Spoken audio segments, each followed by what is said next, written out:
ધોરણ 12 science, commerce, arts બધામાં ઉપયોગી થાય એવી મોસ્ટ ઇમ્પોર્ટન્ટ શોર્ટ નોટ આ પ્રમાણે છે.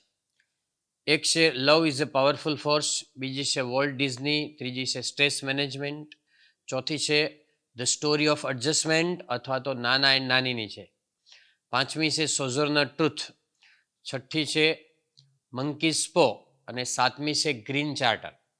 મિત્રો, ગ્રીન ચાર્ટર છે ને એ એન્વાયરમેન્ટલ પ્રોબ્લેમ્સ પૂછાય, પોલ્યુશન પૂછાય, જુદી જુદી રીતે પૂછાઈ શકે, પણ આન્સર એક જ હશે. તો આ 7 શોર્ટ નોટ છે મોસ્ટ ઇમ્પોર્ટન્ટ છે. ત્યાર પછી કે શોર્ટ નોટની અંદર કેટલીક એસેમાં પણ પૂછાય છે.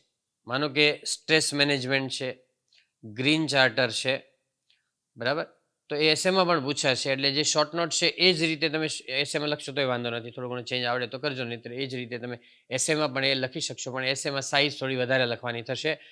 અને એ જો વધારે સાઇઝ ના આવડતી હોય તો પેરાફ્રેઝ કરવાનું જેટલું આવડ્યું હોય શોર્ટ નોટમાં એનું એ જ વસ્તુ થોડુંક ચેન્જ કરીને ફરીથી એસેની અંદર લખવાનું છે.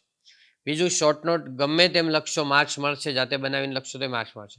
તમને આવડે તો સારી વાત છે, ન આવડે તો પોઈન્ટ્સ ઉપરથી બનાવી શકો, જાતે બનાવી શકો, આખા ચેપ્ટરમાંથી જે આવડતું હોય. તમારે પ્રેઝન્ટ ટેન્સ અથવા પાસ્ટ ટેન્સમાં કોઈ પણ શોર્ટ નોટ આવશે, એટલે એ બેમાંથી એક ટેન્સ કરવાનું, સિમ્પલ પ્રેઝન્ટ અથવા સિમ્પલ પાસ્ટ ટેન્સ. બીજું કે જેને શોર્ટ નોટમાં ફૂલ માર્ક્સ લાવવા હોય એમણે ચેપ્ટરનો નંબર, નામ અને ઓથર એમાંથી જેટલું યાદ હોય એટલું લખવાનું.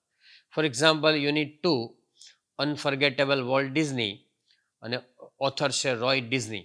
તો આવું બધી વસ્તુ આગળ થોડુંક ડિટેલ્સ લખશો તો એમાં તમને ફૂલ માર્ક્સ આવવાની સંભાવના છે. બરાબર મિત્રો. તો આ રીતે મિત્રો આના સિવાયના બીજા મોસ્ટ આઈએમપી એસેજ બધા જ પ્રકારના વિડીયો છે, ઈમેલ અને પેપર કેવી રીતે લખવું, આવા મોટાભાગના વિડીયો આ ચેનલ ઉપર મુકાઈ ગયા છે. જો તમને આમાં ઇન્ટરેસ્ટ હોય તો તમે આગળ આ પ્રકારના વિડીયો અહીંથી જોઈ શકો છો. ઓકે ફ્રેન્ડ્સ, તો that's all. Happy learning, happy sharing. મિત્રો, વિડીયો ગમે તો લાઈક કરો, શેર કરો, ચેનલને સબસ્ક્રાઈબ કરો. Thank you again.